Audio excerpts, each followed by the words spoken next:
Muchas gracias. Muchas gracias por estas palabras de presentación, Gemma. Quiero lo primero de todo, expresar mi agradecimiento a la Fundación de Amigos del Museo del Prado, a todos ustedes, por efectivamente la labor que se desarrolla gracias a su amistad. Esa es la palabra. Acaba de mencionar Gemma la exposición que dedicamos a Roger van der Weyden hace unos años, cuyo patrocinio pues, salió adelante gracias a la Fundación. Y quiero personalizar también este agradecimiento por contar conmigo para esta conferencia hoy aquí, tanto a Alberto Pancorbo como a Gemma, como a Susana Maraval, también por por el aspecto organizativo, especialmente en los tiempos que corren. También a todos ustedes por asistir a esta conferencia. Además, una conferencia que inaugura los domingos en el Prado. Estoy especialmente orgulloso de, no por mí, sino porque sea el Descendimiento, la obra del museo que inaugura esta serie de conferencias, a mi juicio, una de las mejores obras de todos los tiempos y una de las mejores, si no la más, al menos para mí, la más emocionante, la que me toca más de cerca. Y algo de esto intentaré transmitirles a ustedes en esta conferencia. Hay una cuestión perfectamente asumida por aficionados, historiadores del arte, desde hace tiempo, sobre el hecho de que la pintura del Greco no gustó a Felipe II y que por eso el artista no triunfó en la corte, en el Escorial, donde estaba la corte, y debió instalarse en Toledo, donde encontró un cenáculo de aficionados al arte, de instituciones religiosas que sí fueron receptivos a su arte y tuvo un enorme éxito allí. Es sabido que esa, digamos, espantada de la corte se basa en el rechazo que provocó esta pintura que tienen en la imagen, el martirio de San Mauricio, que hoy se encuentra en el monasterio del Escorial. Esta idea de que el San Mauricio fue lo que provocó el rechazo del Greco procede de unas durísimas palabras que dedicó al cuadro, incluso al Greco, Fray José de Sigüenza, cuando, a finales del siglo XVI, describiendo el Escorial, dedicó, como digo, unas palabras al cuadro. Y dice Fray José de Sigüenza: no le contentó el cuadro a su majestad, aunque dicen que es de mucho arte y que su autor sabe mucho, y que se ven cosas excelentes de su mano. Y dice, en esto hay muchas opiniones y gustos. A mí me parece que esta es la diferencia que hay entre las cosas que están hechas con razón y con arte a las que no lo tienen, que aquellas contentan a todos y estas solo a algunos. Bueno, esto puede pasar un poco como una opinión estética, un juicio de valor más o menos subjetivo sobre la relevancia de la obra del Greco, pero lo que más nos interesa es lo que dice a continuación Sigüenza. Dice, los santos se han de pintar de manera que no quiten las ganas de rezar ante ellos. Antes pongan devoción, pues el principal efecto y fin de la pintura ha de ser esta. Es decir, el rechazo del Greco se debió a la consideración de que sus santos no movían a devoción. O dicho de otra manera más mundana, ¿quién iba, en el pensamiento de Sigüenza, quién iba a querer rezar, reflexionar sobre la entrega de un santo a su martirio en virtud de sus condiciones y de su fe, delante de este San Mauricio, charlando con otras figuras en primer plano en función de otra parte de la historia del santo?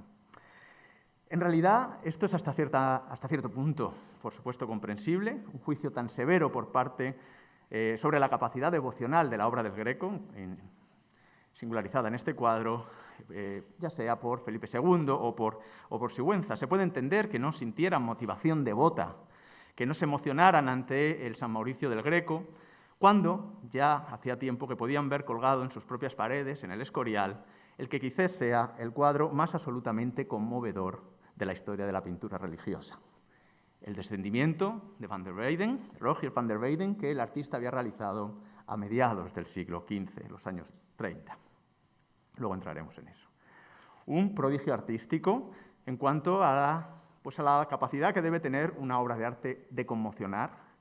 Y, por supuesto, en el siglo XV, la idea de conmoción que debe proceder de una obra de arte estaba, sin duda, vinculada a su capacidad de mover a la fe y a la devoción, en la capacidad que tiene de conmover al espectador, de conmover la propia fe.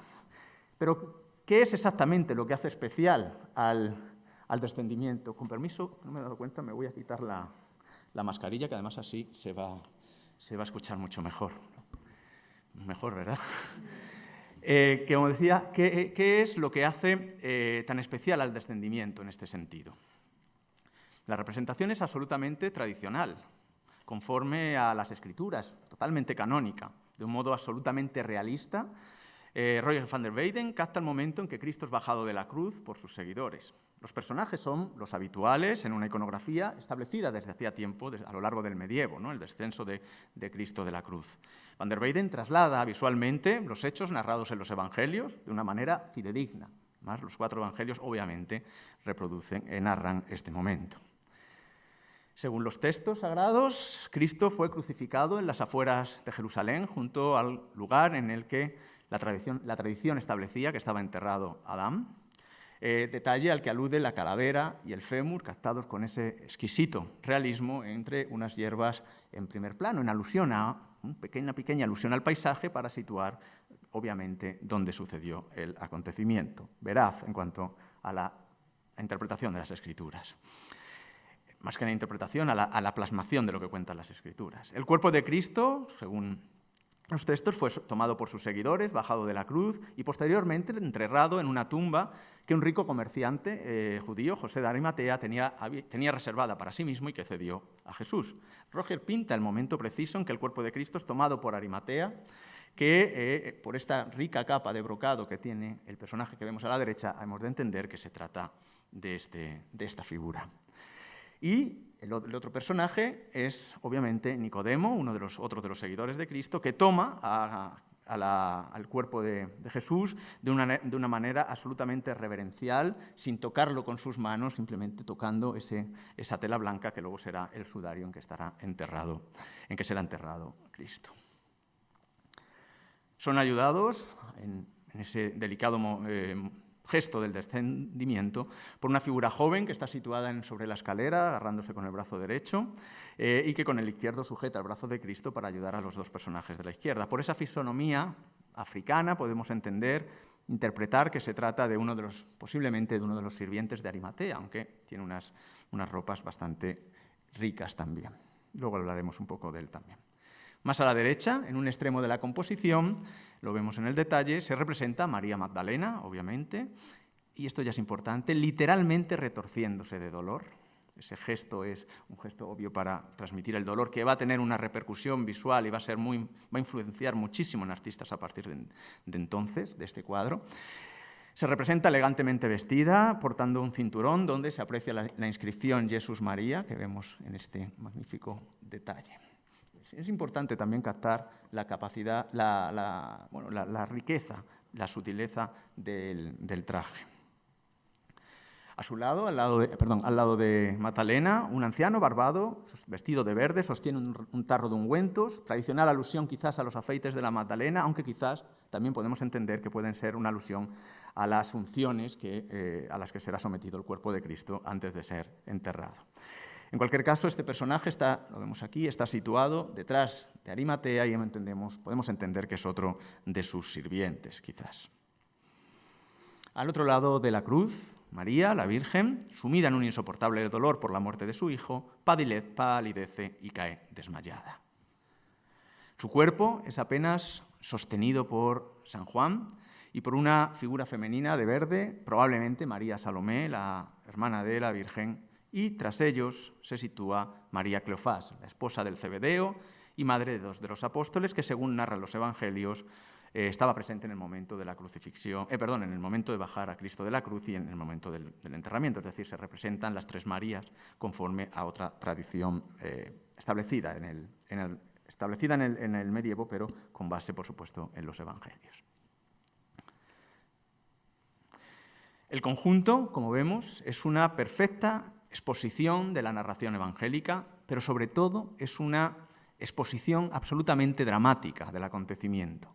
Una pintura en la que prima la emoción, la conmoción, el sentimiento, el dolor especialmente.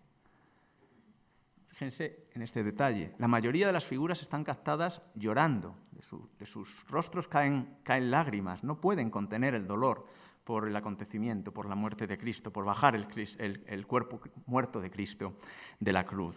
La sensación de drama que emana del conjunto y sobre todo de cada una de sus figuras individualizadas es absolutamente abrumadora. El espectador sensible no puede permanecer impasible ante la captación de tanto dolor. Van der Weyden introduce innumerables gestos alusivos al estado emocional del conjunto. Los seguidores de Cristo se nos presentan absolutamente superados psicológicamente por el acontecimiento. En una captación, por ejemplo, de gran fuerza emocional que se basa en pequeños detalles que no siempre son vistos en un primer golpe de vista, pero que son fundamentales en el conjunto. Por ejemplo, a ese gesto del que hablaba antes de dolor de María Magdalena se unen detalles como que apenas se ha podido vestir decorosamente. Estaba tan conmocionada por lo que estaba sucediendo que no se pudo vestir decorosamente. Fíjense, aquí se ve claramente que falta uno de los cordones para atar el vestido. Esto es un detalle bastante singular. Su capa se resbala, cae indecorosamente por la espalda, mientras ella se está también derrumbando en ese gesto, ¿no? De una manera indecorosa. Ese detalle de la capa es compartido por esta otra figura. A ver si lo vemos bien aquí, abajo, la figura de María Cleofás al fondo.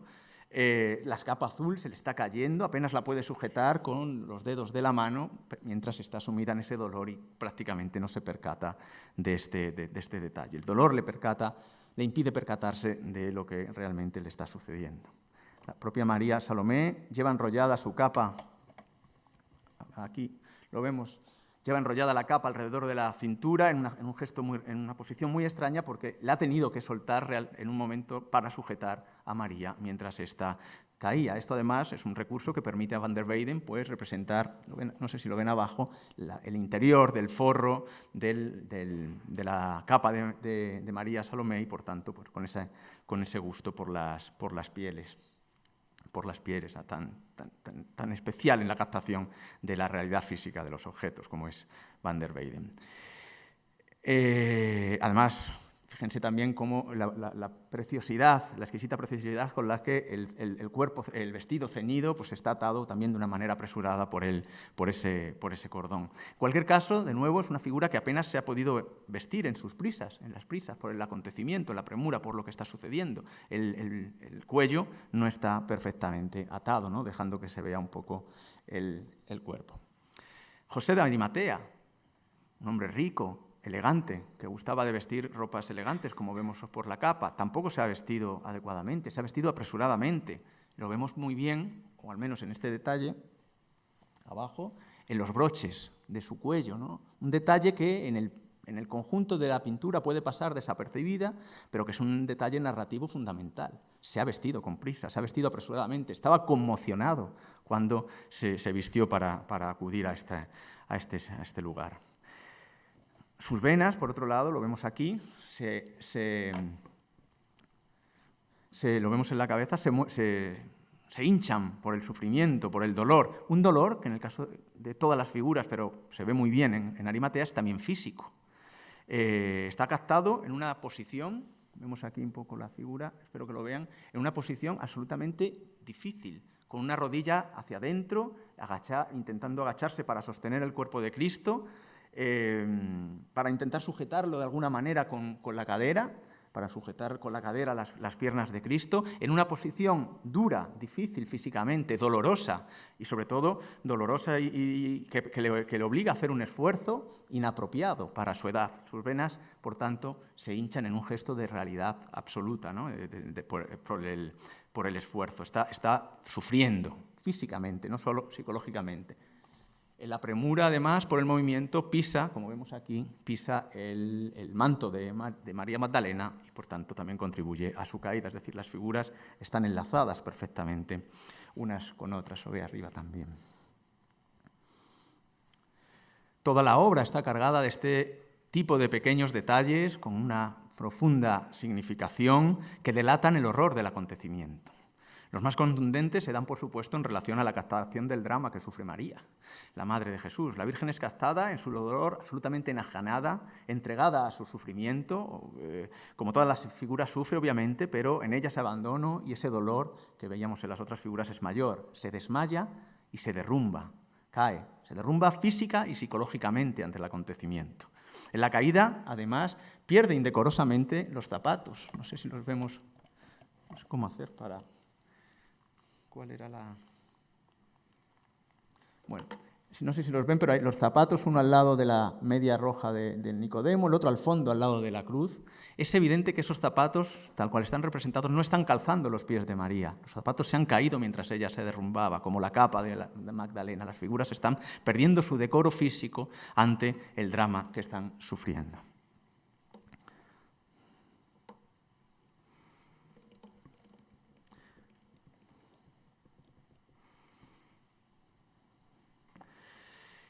El hecho de la palidez de María ante el desmayo es absolutamente singular para el momento y para la pintura del momento. Esto es un acierto por parte de Van der Weyden, plasmar de esta manera tan acertada el momento en que la sangre se le va del rostro a María, provocándole el desmayo. Incluso, fíjense, compárenlo con el rostro muerto de Cristo. Su blancura es todavía mayor.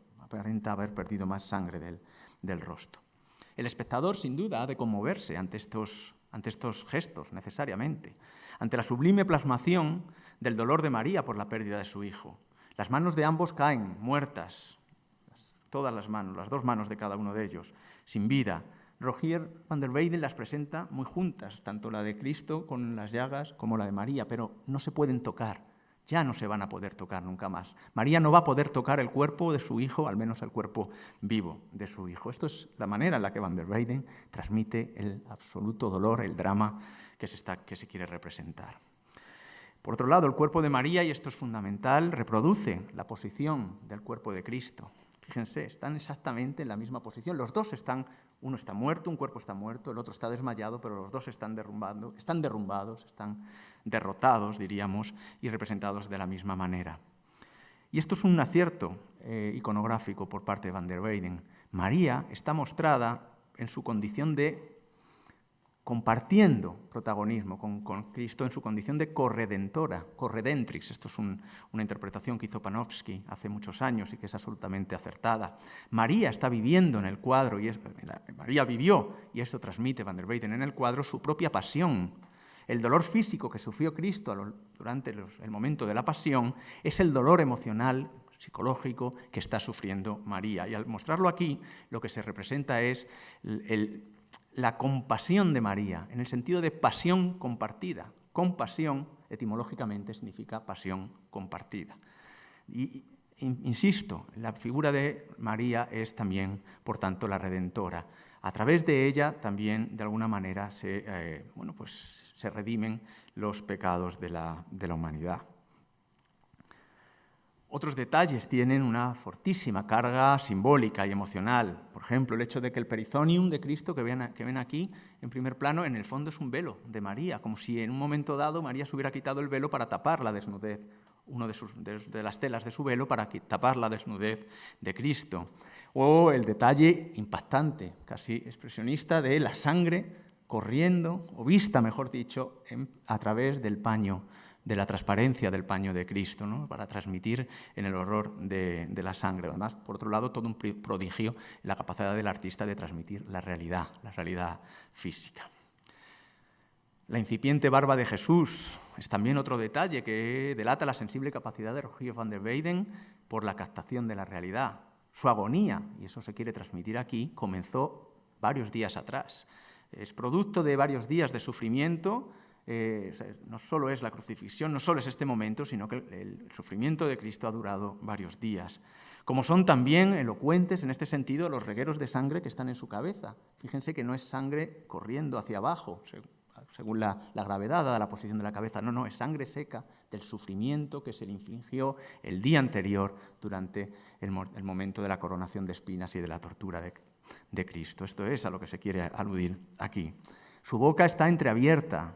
Sus labios están morados, muertos, sin sangre, se aprecian los dientes. Por otro lado, esto es un detalle absolutamente singular, inusual en la pintura del momento, casi de un indecoroso naturalismo, podríamos decir, ¿no? Van der Weyden es el primero que representa, o uno de los primeros, hay escasísimos ejemplos, los dientes de los personajes.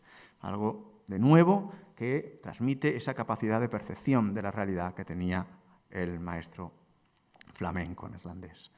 Como es también absolutamente expresionista, dura, impresionante, la visión de la sangre en los clavos que sostiene este acólito, ¿no?, al bajar a Cristo. Por otro lado, fíjense los clavos. La simple contemplación de esos hierros clavados en el cuerpo de Cristo es algo que conmueve absolutamente al espectador. Fíjense en la propia cabeza, es que no son unos clavos preparados para dar con un martillo y clavar, son unos clavos preparados para hacer daño, para infringir sufrimiento. Finalmente es necesario aludir a otro detalle apenas inapreciable, inapreciable porque de alguna manera lo descubrimos hace poco tiempo, cuando la exposición. La gota de sangre que procedente de la mano de Cristo ha caído sobre la inmaculada capa, sobre la rica capa de José de Arimatea. No sé si se lo pueden ver justo aquí.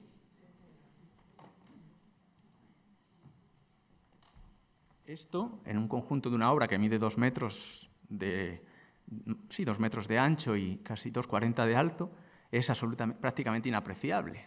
Pero es un detalle, no solo que transmite esa poderosa capacidad de observación de la realidad por parte de Van der Weyden, sino que da pie a innumerables y posibles lecturas simbólicas, ¿no? ¿Qué es la riqueza y la opulencia de la capa de Arimatea cuando la sangre redentora de Cristo mancha esa propia capa?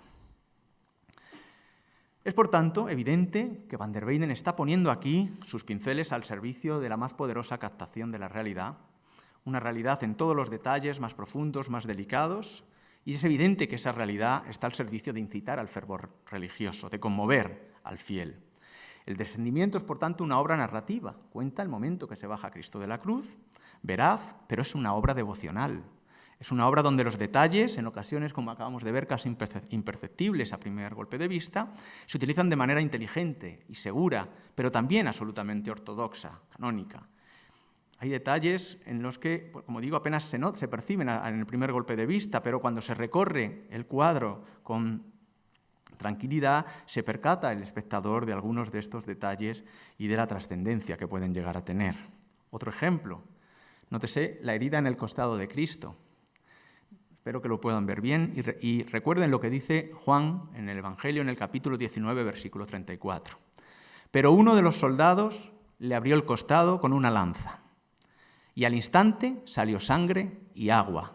De la herida que representa Van der Weyden está manando sangre, pero también está manando agua, es decir, los dos humores. Es un detalle absolutamente de una gran delicadeza.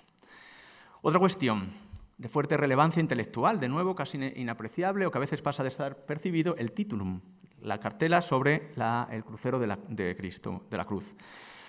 En el dibujo previo, en el boceto que hace el artista antes de aplicar los colores y que podemos ver gracias a la reflectografía infrarroja, una suerte de fotografía que nos permite ver lo que hay debajo de las capas de pintura, vemos la tradicional representación de las 4 letras para el INRI, representando la frase Jesús de Nazaret, rey de los judíos, conforme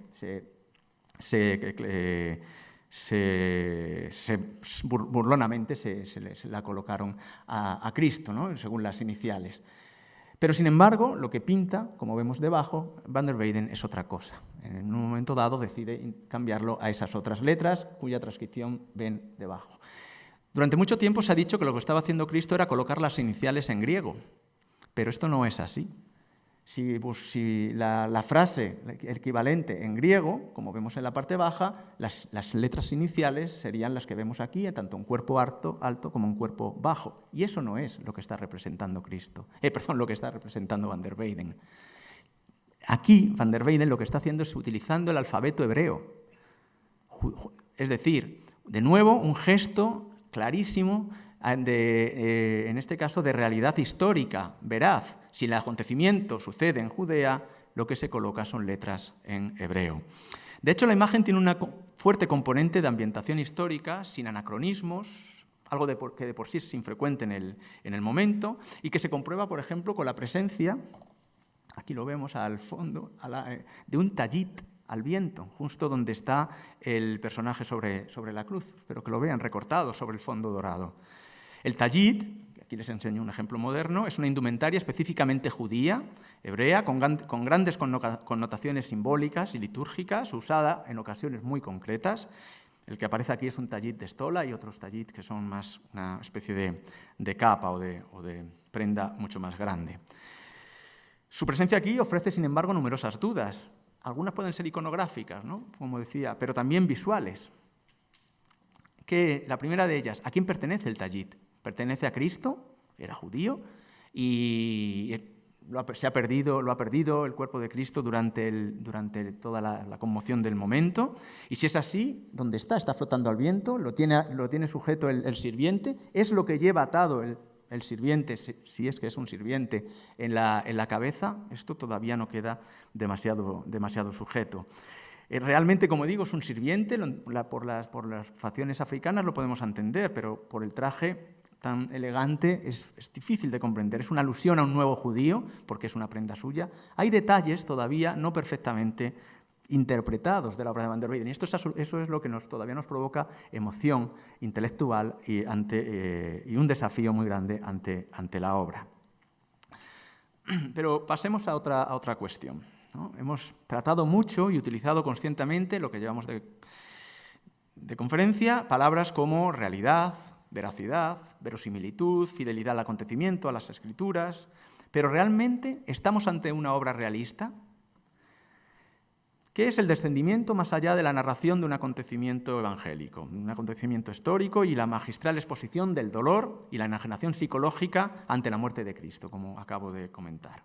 O dicho de otra manera, pese a la aparente realidad y ese sentido de realidad que pone Van der Weyden, al que Van der Weyden pone al servicio de sus pinceles, mejor dicho, pone sus pinceles al servicio de esa realidad, el resultado final es una pintura realista. El espacio y sobre todo el escenario donde tiene lugar la historia son reales. ¿Dónde están, de hecho, situadas las figuras? La calavera y el paisaje con las que comencé la intervención parecen indicar evidentemente que estamos ante el Gólgota, pero el resto del escenario no es el Gólgota. Esto es algo inusual. ¿Qué pasa con el fondo? ¿Qué es ese fondo plano, dorado que vemos al fondo? Que vemos en la parte alta, mejor dicho. ¿Qué es esa suerte de caja dorada donde están situadas las figuras? De apenas 1 metro, si acaso, de profundidad, como vemos en los laterales. Y sobre todo, ¿cómo es posible que en ese espacio de escaso medio metro o 1 metro de profundidad se puedan captar tantas figuras en tantos planos hacia el fondo? Es notable la capacidad en la captación de la profundidad, sobre todo en la parte baja. Fíjense cómo el manto de María va hacia el fondo, por debajo de las figuras. Pero ese espacio está lleno, esa es la mejor palabra, con distintos volúmenes. Está María en primer plano, la figura de Cristo está inmediatamente detrás, en perspectiva. Detrás está Nicodemo, que sostiene a Cristo. Detrás de Nicodemo está la cruz, detrás está la escalera y finalmente está el acólito. Es decir, hay un espacio enorme. Captar todo este espacio en ese medio metro que tiene la caja donde están situadas las figuras es absolutamente llamativo. ¿Cómo pueden las figuras de María Magdalena, que está agachada en ese gesto de dolor, así como la de San Juan, que también están encorvados, cómo pueden entrar en esa caja? Si se irguieran, se saldrían del espacio representado. El espacio no es realista, no es veraz conforme a la realidad física, tal cual todos la entendemos. En virtud de esas mismas leyes físicas, ¿cómo podrían el sirviente, y esto es muy importante, que está situado tras la escalera, abrazado a la cruz, como vemos con su mano derecha, cómo puede proyectar su brazo izquierdo hacia adelante para sujetar el brazo de Cristo, si tiene que salvar el espacio que ocupa la escalera, la cruz y el propio Nicodemo? Esto es absolutamente imposible. El brazo del acólito, si fuera real, sería un brazo enorme. Y sin embargo, el resultado visual es perfectamente es aceptable.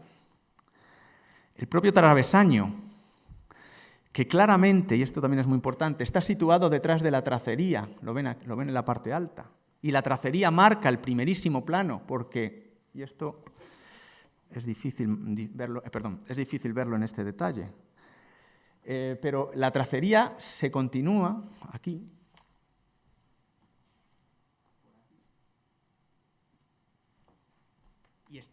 la tracería se continúa y está pintada, es decir, lo que vemos es parte del marco de madera que tiene actualmente la obra, pero hay un enmarcamiento que es pintado por Van der Weyden, que es la continuación de la tracería y que marca el primerísimo plano. En principio todo está detrás de la tracería, pero si la cruz está inmediatamente detrás, ¿cómo pueden estar las figuras que están delante de la cruz a la vez de estar en ese plano? La profundidad del hueco superior es exactamente el medio metro que tiene el hueco inferior. ¿Cómo pueden ahí entrar todas las figuras si aparentemente están delante? En buena lógica, ¿no?, en ese medio metro no podrían entrar todas esas suerte de figuras, como he dicho, Nicodemo, Cristo y María Magdalena. Es absolutamente irreal el espacio. En buena lógica se saldrían las figuras del primer plano y, sin embargo, como insisto, marcado por la tracería, todo está dentro de, me permiten esta palabra, la caja. Esta suerte de incongruencia espacial se aprecia también, y esto es fascinante, en la escalera. En la posición de la escalera, como vemos en la parte superior, está claramente detrás de la cruz, proyectada hacia el fondo, pero en la parte baja, lo vemos muy bien, parece estar delante de la cruz.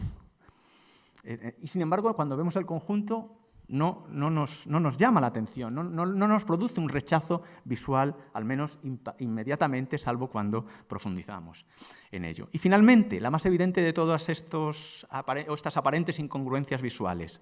¿Cómo es posible, desde un punto de vista realista, que el travesaño de la cruz sea tan corto? Y está pintado completo, ¿no? Vemos claramente que no es que se corte fuera de saliéndose del plano, no, está pintado completo, lo vemos a la izquierda, allí, detrás de la tracería. Siendo realistas, y uso esta palabra de nuevo conscientemente, ¿puede el Cristo representado en la pintura haber estado colgado de esta cruz en algún momento? En principio no, pero es que no importa. ¿Qué más da? Son alardes pictóricos que le permiten al artista trascender la realidad física en virtud de la imagen artística.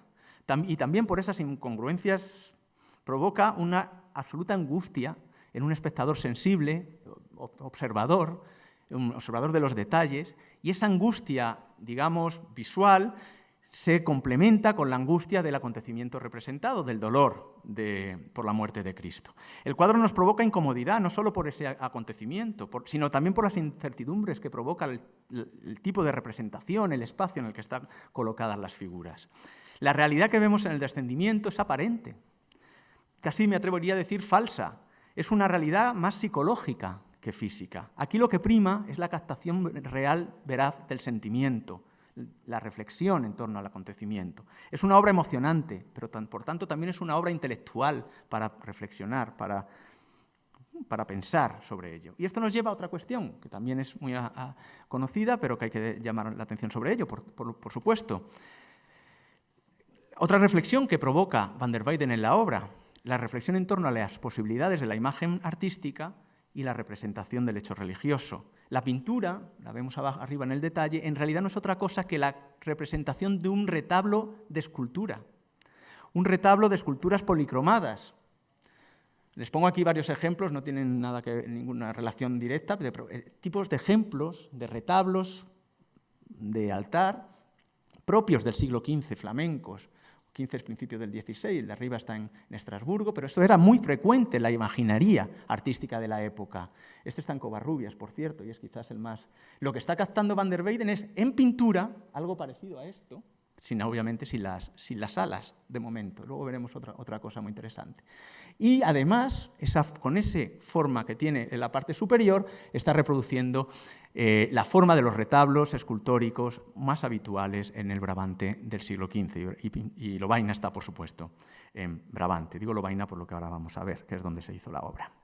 Es decir, Roger Van der Weyden plantea el descendimiento un brillantísimo juego entre las posibilidades de captación de la realidad por parte del arte y la transmisión de un acontecimiento religioso, ya sea en pintura o en escultura. Está pintando una escultura. Lo mismo que hace en la Madonna Durán, que está en nuestro museo también. De nuevo, aquí lo que se representa es a María con el niño como si fueran una escultura en un nicho, policromada, efectivamente, como estaban las esculturas en la época. Aquí, de nuevo, además, en un retablo, una especie de nicho con esa tracería gótica, jugando con el espacio que se proyecta, en este caso, hacia el fondo, La Madonna Durán, el fondo negro que vemos actualmente no es original. Sabemos que originalmente tenía pintado un semicírculo, es decir, un nicho. Esto se aprecia en la radiografía, pero por unos daños que sufrió se repintó probablemente en el siglo XIX.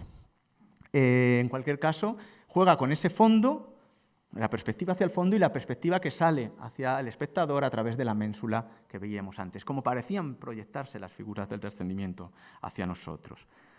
Otra reflexión muy interesante en torno a estos mismos temas, esta conjugación de escultura, arquitectura y pintura, es el llamado tríptico de Miraflores, que se encuentra en Berlín, que se llama así precisamente porque estuvo en la Cartuja de Miraflores, donde fue donado por el rey de Castilla, siendo una de las primeras obras documentadas perfectamente de Roger van der Weyden, y de nuevo aquí además introduciendo otro tema fundamental, como es el de las figuras instaladas, figuras vivas instaladas en una especie de arco de puerta de una iglesia, donde en las volutas se representan esculturitas, es decir, aquí hay un juego visual fundamental, es realidad. Esto lo que se quiere representar aquí es realidad, es un juego intelectual entre las distintas posibilidades artísticas, la pintura, la escultura, incluso la arquitectura. Y esto es algo en lo que van der Weyden está reflexionando muchísimo en los años 30, como digo que es cuando se hizo esta obra. Y otra cuestión a la que me gustaría dedicar la última parte de esta intervención es la historia física de la obra, del descendimiento, cómo llega hasta el Museo del Prado. Una cuestión que en el fondo está íntimamente relacionada no solo con el éxito que tuvo temprano o con el éxito que le damos hoy, sino precisamente con la interpretación que hoy se le da a la pintura. Hoy una historia, por otro lado, que tiene algunas sombras, pese a lo que pueda parecer y podamos creer en un primer momento o tener asumido, ¿no? No está todo perfectamente escrito, como voy a contar ahora.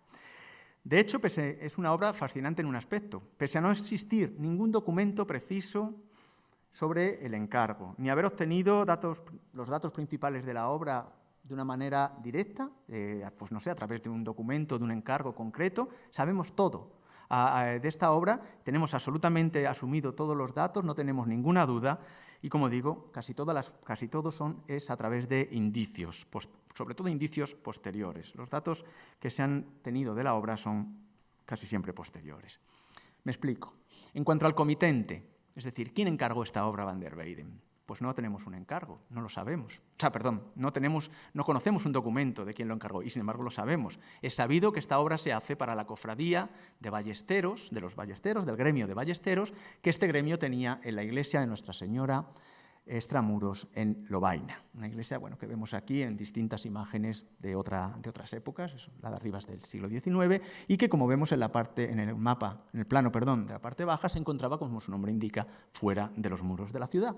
Los ballesteros tenían aquí una capilla y quisieron adornar su capilla y encargaron la obra a Roger van der Weyden, uno de los artistas más famosos ya, o que empezaban a ser famosos en el Brabante del momento.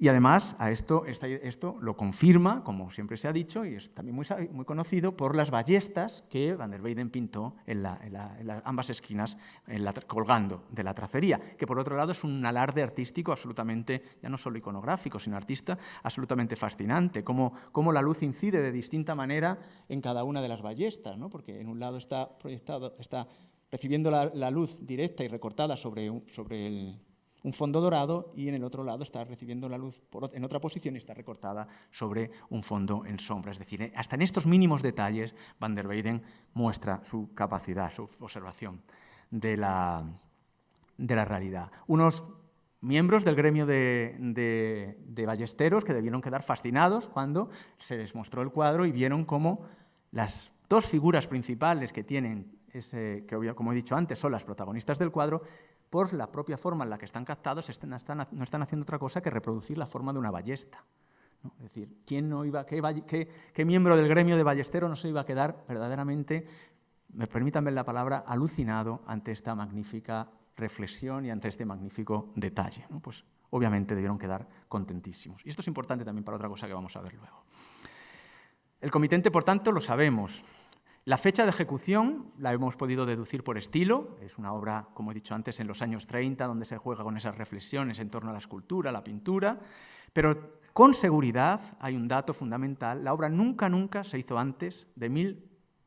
nunca se hizo después de 1443, porque en ese año se fecha un tríptico que se hace en Lovaina, que ven en la parte alta, y el detalle de la tabla central en la imagen superior, agrandada, porque realmente este tríptico para la tabla central está tomando prestado, está copiando, de hecho, el cuadro de Van der Weyden. Es una obra hecha en Lovaina en 1443 para un patricio local, Wilhelm Edelher, según una inscripción que consta en el cuadro y que es original, que dice este tríptico se hizo para Wilhelm Edelher en 1443. Es decir, tenemos claramente la fecha antequem para la producción de la obra de Van der Weyden.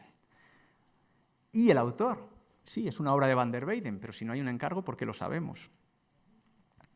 Pues lo sabemos en concreto, la primera noticia en la que se alude a que esto es una obra de Van der Weyden data de 1565 realmente. Es decir, casi 130 años después de que la obra se hiciera, al menos el dato que según nos ha llegado, obviamente, cuando un grabador flamenco muy importante, Hieronymus Koch, representa este descendimiento que obviamente reproduce invertido el cuadro de Van der Weyden. Y en la parte baja, en los créditos, claramente alude a que fue a quien inventó la composición y dice maestro Roger belga, de los belgas, lo inventó. Bueno, justo abajo. Hay otra cuestión muy interesante, muy llamativa. Fíjense cómo los primeros copistas de la obra de Van der Weyden, tanto Koch aquí como el autor anónimo, porque no sabemos quién hace el tríptico de Edelher, no pueden soportar el tamaño del crucero de la obra original y alargan el crucero. Eso no les entra en la cabeza a ellos y las copias hacen esta representación mucho más veraz o mucho más acorde con su propia idea. Insisto, porque esto me parece muy interesante, no hay referencias documentales precisas de época cercanas a la creación de la obra, ni del autor, ni de los comitentes, ni de la fecha, pero estamos perfectamente seguros de todas ellas. La obra se hace por Roger van der Weyden para la Cofradía de Ballesteros y siempre antes de 1443. Todo esto, además, lo va a confirmar el cronista de la ciudad de Lovaina, Molanus, en una publicación, en una crónica de Lovaina, que sin embargo solo se edita en el siglo XIX. Esto también es importante. Y sin embargo, cuando se edita la crónica de Molanus, ya todo el mundo aparentemente sabía que la obra era de Van der Weyden y eran todos estos datos que les he mencionado. Porque, en realidad, la primera referencia documental a la pintura data casi un siglo después de su creación, durante la visita que realiza Felipe II a los Países Bajos, en concreto en agosto de 1549, cuando visita el castillo de Binch, en los Países Bajos, en la parte hoy valona. Hoy un castillo que está en una ruina absoluta, como ven en la imagen, pero que conocemos muy bien por esos dibujos de las fiestas que se celebraron cuando la visita de Felipe II. Y un castillo que en ese momento era la sede donde estaba la reina María de Hungría, la gobernadora de los Países Bajos, hermana de Carlos V y la regente de los Países Bajos. Se llama María de Hungría porque se casó con Luis de Hungría, que había muerto unos años antes, y por lo cual Carlos V la llevó a los Países Bajos para que se quedara como gobernadora, como regente.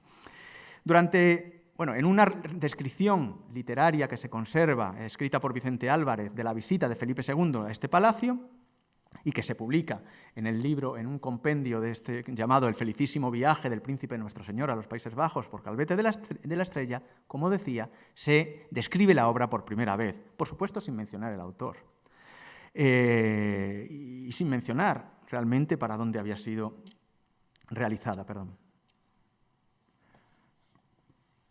Y cuando se dice Álvarez, y a las piezas que tengo dicha, está describiendo el palacio, donde su majestad y su alteza y damas oían misa, tenía un retablo del descendimiento de la cruz, que era la mejor pieza que había en la casa, y aún creo que en todo el mundo. Porque viene en aquellas partes, se refiere a los Países Bajos, muchas y muy buenas pinturas, y ninguna de pincel llegaba a aquella de muy natural y devota, hecha del natural y devota, los dos detalles fundamentales del descendimiento. Álvarez lo lo borda, capta perfectamente esto. Y dice, de este parecer fueron todos los que la vieron. Aquel retablo dicen que ha más de 150 años que fue hecho, o que es hecho, y que estaba en Lovaina, donde la reina María lo mandó traer, y dejó allá un retracto de él, una copia, casi tan bueno y muy bien sacado del natural y de muy buena mano, mas todavía le hacía mucha ventaja el propio original. Es decir, ¿qué nos está diciendo Álvarez? Que en este momento, en 1549, el original ya había sido sacado de Lovaina por María de Hungría, llevado a Binch, y María había ordenado una copia para sustituir al original. Esto lo va a confirmar de nuevo Molanus muchos años después, cuando además nos dice exactamente lo mismo. Nos confirma que el cuadro que sacó María era el que estaba en la capilla de Ballesteros. Perdón. Tras la alusión de Álvarez, que es de 1549, el descendimiento solo vuelve a documentarse con seguridad 15 años después, en 1564, cuando se lista entre las obras que poseía ya Felipe II en el Palacio del Pardo, donde se cita, por supuesto, sin autor, simplemente un retablo del descendimiento de la cruz hecho de pincel. Es decir, 15 años después de que lo vea Felipe II en Binch, el cuadro está en el Pardo. Y aquí ya empiezan las sombras, porque generalmente se dice que es una herencia de María, que es un regalo de María, nunca está muy claro. Y de hecho es que no tenemos ni idea de cuál es la razón precisa. Hay muchas cuestiones que son raras, que no las hemos podido cuadrar. El castillo de Binch se destruye en 1554 cuando lo asaltan los franceses, pero en ese momento, obviamente, el descendimiento no estaba allí, había salido.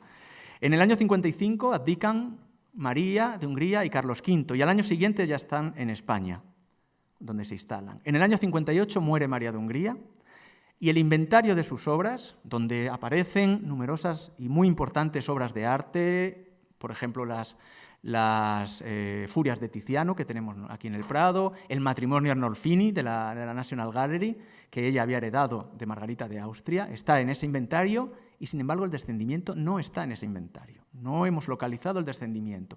Esto nos hace dudar exactamente en el momento preciso en que el cuadro pasó de María a Felipe II, y si fue un regalo, si fue una petición, no tenemos ese dato preciso. No nos importa mucho, porque el cuadro está obviamente en el Pardo en el 64, y en el 66 ya está instalado en el monasterio de San Lorenzo.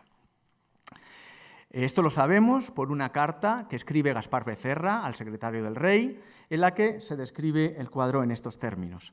Y es muy importante esta carta. Dice, una tabla grande, me temo que no he escrito el texto, pero es una tabla grande en que está pintado el descendimiento de la cruz con Nuestra Señora y otras 8 figuras, y dice que tiene 2 puertas. Pintado en ellas, por la parte de dentro, los 4 evangelios, con los dichos de cada uno, los 4 evangelistas con los dichos de cada uno, y la resurrección, de mano de Roger, del maestro Roger, que solía ser de la reina María, dentro de esta manera que tienen de redactar en el siglo XVI.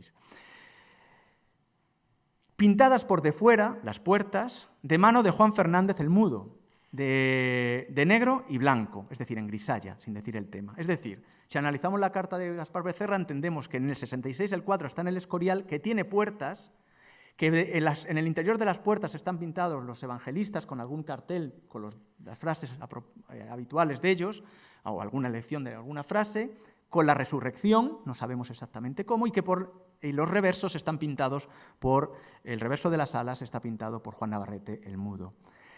Pero la frase esa de mano de maestro Roger no queda claro. El interior de las alas era original de Roger, ¿por qué entonces por la parte de fuera era del Mudo?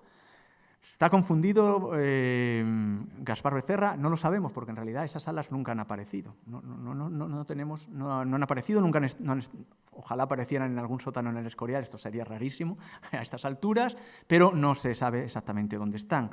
El año pasado fuimos a estudiar al Escorial la copia que hay y dedujimos que está colocada en el soporte del cuadro original, porque saben que el cuadro, eso lo hablaré ahora, hay una copia en el Escorial que se intercambió con la versión que tenemos en el Prado en los años 30 del siglo XX. El soporte original está todavía en el Escorial, como vengo a decirles, pero no pudimos deducir nada sobre estas posibles alas, algo que sería verdaderamente interesante.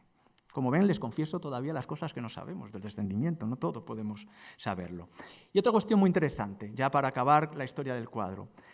Al menos en 1582, una copia realizada por Michel Coxy se encontraba en el Pardo en sustitución del original que había sido llevado, como hemos dicho antes, al Escorial. Esto lo sabemos por la descripción que hace del monasterio del Pardo, Argote de Molina, cuando describe allí un descendimiento de la cruz contrahecho a otro que su majestad tiene en San Lorenzo de mano de Maestre Miguel, pintor flamenco, que la reina madre envió a su majestad de Lovaina. Es decir, de nuevo un texto que nos ofrece o nos provoca confusiones.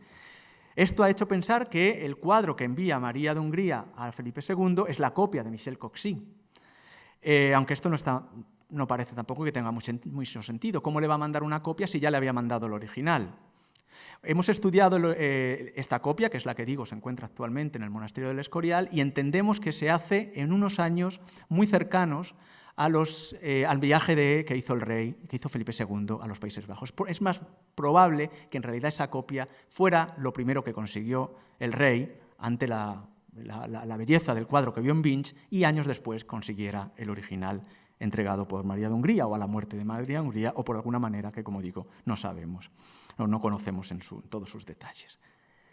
Y esto es interesante porque en el fondo hay hasta 3 copias veraces y muy similares del descendimiento, todas hechas en el siglo XVI, en época del reinado de Felipe II. Esto no voy a entrar mucho en estos detalles porque además estamos todavía estudiándolo a fondo. Sí les voy a decir o comentar algunas conclusiones. Arriba a la derecha ven el cuadro que está en el Museo Bode en Berlín, que hoy sabemos por el origen del cuadro y por una investigación que han hecho los conservadores de Berlín, que es el que regala María de Hungría a la iglesia, a la cofradía de ballesteros cuando saca el original, porque de hecho es el único que reproduce las ballestas. Es imposible que los ballesteros hubieran aceptado una copia sin ese pequeño detalle. Y bueno, eso es una prueba, luego hay otras pruebas de tipo histórico, que el cuadro aparece en Lovaina prácticamente en el mismo sitio para donde se colocó. Sin embargo, la copia de abajo, que es la que hace a la izquierda, que es la que hace Michel Coxy, hoy entendemos que es la que está en el Palacio del Pardo, efectivamente en el año 82, pero como he dicho, todavía nos queda esa duda de exactamente cuándo viene, aunque probablemente sea una copia que ordena hacer Felipe II antes de tener el original. Y todavía hay más. Hay una tercera copia que hoy es propiedad del Museo del Prado, las 2 de abajo, las 3 menos las de Berlín son propiedad del Museo del Prado, esta está depositada en la Capilla Real de Granada, y es una copia que está perfectamente documentada, pero que tiene un gran interés porque está documentada en 1564 en propiedad de Leonor de Mascareñas, que es una dama de la corte de Felipe II. Es decir, el mismo año que se documenta el cuadro original en Madrid, hay ya una copia por parte de una dama de la corte. Es decir, es muy probable que el original estuviera un poquito antes o que ambas cuadros vinieran de Flandes, todo esto. Pero, sin embargo, no estamos seguros de si este cuadro aparentemente se hace en Flandes, pero no hay una certeza absoluta. Podría haber sido en España. Bueno, todo esto no solo lo digo porque es importante que lo sepan en esta conferencia, sino porque para finalizar, para concluir lo que quería decir. Es decir, al menos en 1564, Felipe II tenía en el Escorial una de las más fascinantes obras religiosas, una obra de devoción, la más fascinante de la historia de la pintura, probablemente, en el Escorial. Una obra tan admirada que tenía una copia, tan admirada por él, que tenía una copia en el Pardo, y de la cual una de los miembros de su corte tenía una copia que luego va a donar a un monasterio personal, a la iglesia de los... No lo he dicho antes, al convento de los Ángeles. Leonor de Mascareña dona su copia al convento de los Ángeles. Es decir, si tenía esta fascinación por el descendimiento, ¿cómo le iba a impresionar la obra del Greco? Cuando el pobre, perdón por la expresión, Domenico Totocopuli viene en 1576 a impresionar con sus pinceles, con su pintura, al que en ese momento es uno de los grandes mecenas de Europa, y le enseña el Cristo de San Mauricio, el resultado es demoledor, como veíamos en las palabras de Sigüenza. Felipe II dio la espalda al Greco mientras podía seguir mirando una de sus más amadas pinturas, una de las obras de las obras flamencas más devocionales que él tanto amaba. Y con esto concluyo. Esto es fundamental. La elección de la pintura religiosa neerlandesa o flamenca del siglo XV como epítome de la pintura devota, de la pintura de devoción, de la pintura religiosa, se evidencia y es elocuente en el rechazo de la obra del Greco, que tiene todas otras virtudes, y la aceptación de la obra de Van der Weyden como epítome de la capacidad de la pintura devota. La pintura religiosa debía mover a devoción, conmover al espectador, no solo intelectualmente, como hemos visto también que el descendimiento lo hace, que lo hace Roger en su obra, sino conmoverle especialmente en su propio espíritu, en su condición de creyente, hacerle partícipe del acontecimiento, y esto lo logra el descendimiento de una manera brutal, esa es la palabra.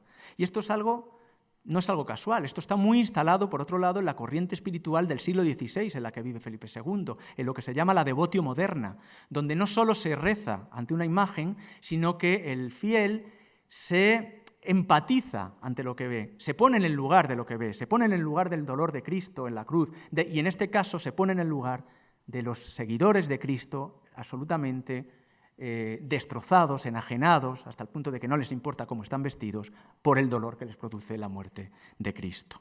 En ese sentido, el descendimiento encarnó y encarna todavía hoy esa idea de la pintura flamenca como la pintura que mejor mueve a devoción, la más devota. Una idea que incluso descontextualizada en un museo como está hoy, sigue siendo, a mi juicio, una parte fundamental para entender la obra, y así debe ser recibido esta pieza, El descendimiento de Roger Van der Weyden. Muchas gracias por su atención.